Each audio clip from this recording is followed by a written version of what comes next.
Assalamu alaikum jama'a, barkanku da dawowa da sake dawowa sabon bidiyo na. Idan ku baki ne, sannan ku da zuwa, kada ku manta ku yi subscribing, ku yi liking, ku yi commenting, ku yi sharing da kawayenku da abokan arziki. Idan kuma dama can kuna cikin channel din, barkanku da sake dawowa. So a bidiyon yau zan nuna muku yadda ake makeup daga farko har karshe, full face makeup tutorial. Farko na yi amfani da baby wipe da kuma Neutrogena triple micellar water na goge fuskanta saboda akwai datti. Ko da yanzu mutum ya fito daga wanka, ya kamata ka ce ka goge skin din saboda akwai datti a jiki. Da na gama gogewa da wipe da micellar water, sai na yi using cetaphil moisturizer, na yi moisturizing skin din da flat brush ina kamar yadda kuke gani ina yi.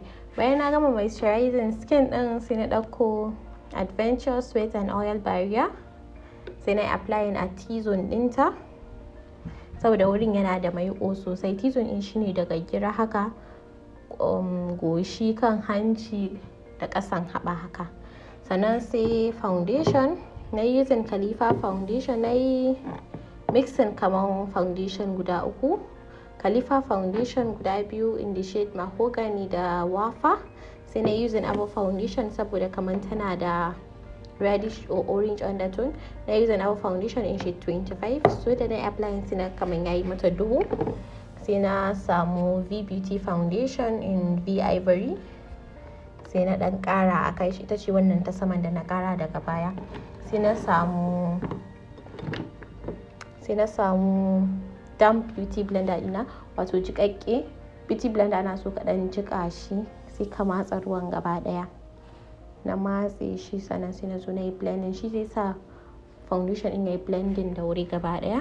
Ki blending gaba daya face din har zuwa kasan wuyanta, kasan haɓata.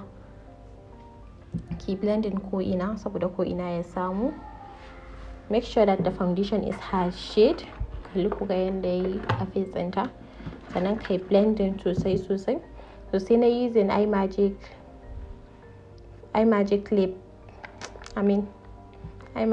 concealer palette. Da shi zan yi highlighting face ɗinta, zan yi highlighting ƙasan ido da kan hanci da goshi da kan haɓa da kuma saman leɓanta. Ga shi nan yanzu ina yi. Da na yi sa na ƙasan ido, sai na so na yi blending da wannan beauty blender. Sannan zan yi blending gefe saboda yin avoiding harsh lines, kar a ga daga inda ya fara da kuma inda ya tsaya. Sai na ɗauko na yi na kan hanci da ƙasan haɓa da kan goshi. Ga shi nan na yi blending gaba ɗaya. Sai na samu in yi setting inda na highlighting ɗin. Zan yi amfani da Elegance Beauty Powder Palette. Na yi using shade ɗin Arewa da Oluje.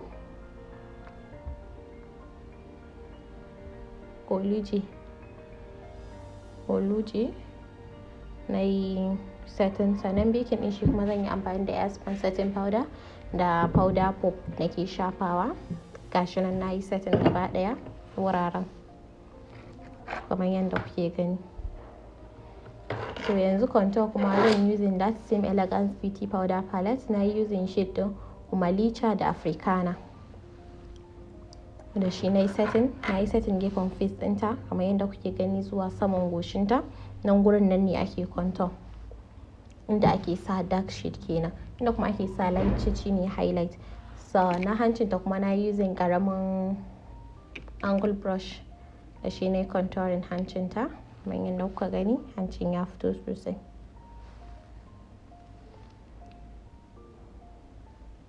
So bayan na gama yanzu zan yi gira. Na yi amfani da brow tamer na Viange. Na yi taming brow ɗinta. Da na yi taming brows ɗinta, sai na samu powder na sassaka a kan brows ɗin saboda a ɗauke maiƙon brow tamer ɗin. Sannan sai na yi amfani da jagira ta Davis a shade ɗin 018, da ita nake zanawa.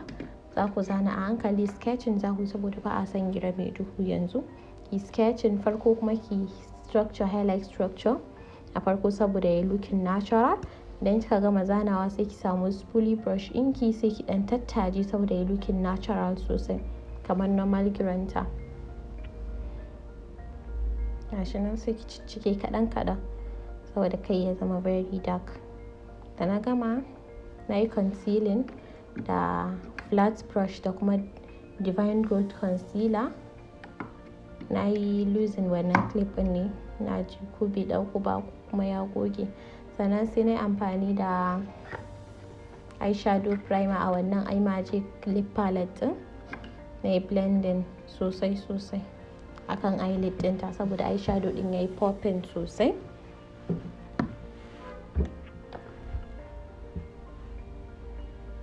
So da na gama sai na yi amfani da Mood Beauty eyeshadow palette in Arusha. Sai na yi amfani da mocha da shi ne transition color ɗin. Shi ne transition color ɗin, shi ne na gefe can wajen ido kenan. Kamar za ka yi contouring eyes ɗin da ƙaramin fluffy brush. Kai blending sosai in a circular motion yanda ba za a samu harsh lines ba. Na yi blending gaba ɗaya.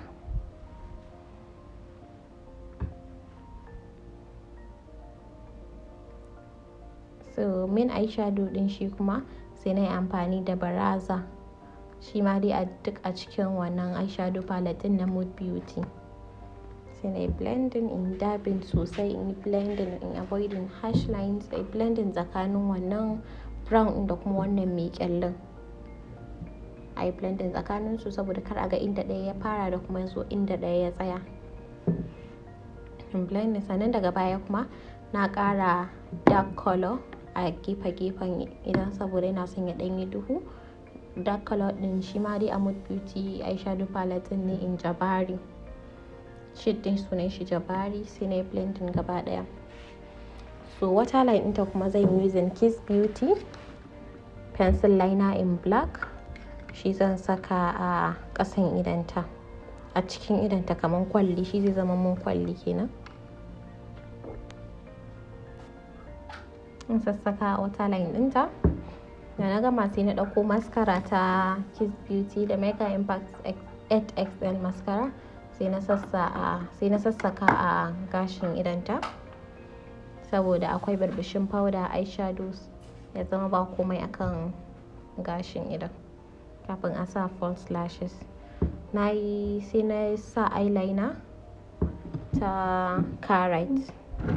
Daga nan sai na yi amfani da Barka lashes in 3D 71. Shi na saka mata as first lashes ɗinta. Kawai za ta kalli ƙasa ne, sai ki samu sai ki sa daidai inda kika yi lining ɗin nan sai ya zauna sosai. Da na gama sai na yi amfani da pineapple bronzer in lovely colors terracotta. Sai na yi amfani da orange shade daga Mood Beauty eyeshadow palette in Arusha. Na yi mata amfani as blush ɗinta.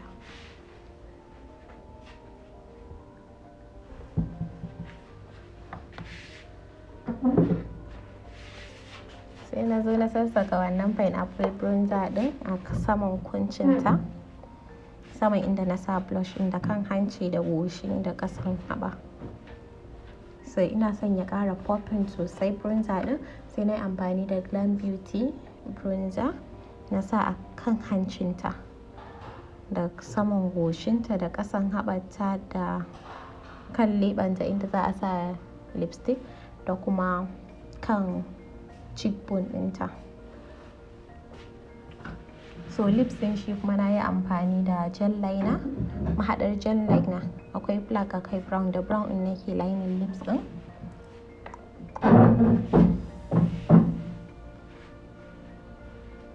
In yi lining da ƙaramin brush na lip liner.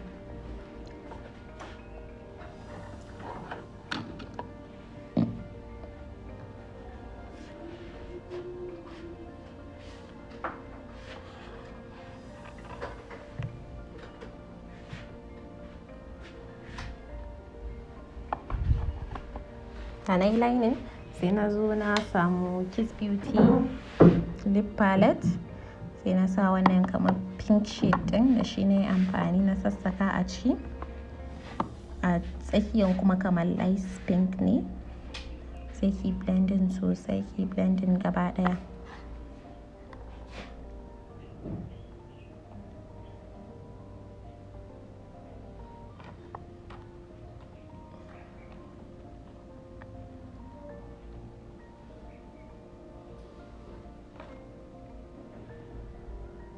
sai na samu clear lipstick daga Absolute sai na shashafa a kai. So wannan shine outcome ɗin. Kada ku manta ku danna subscribe, ku yi liking, ku yi commenting, ku tura wa yan uwan da abokan arziki, sannan ku yi commenting abin da kuke so in yi next. Na gode, sai mun haɗu a bidiyo na gaba.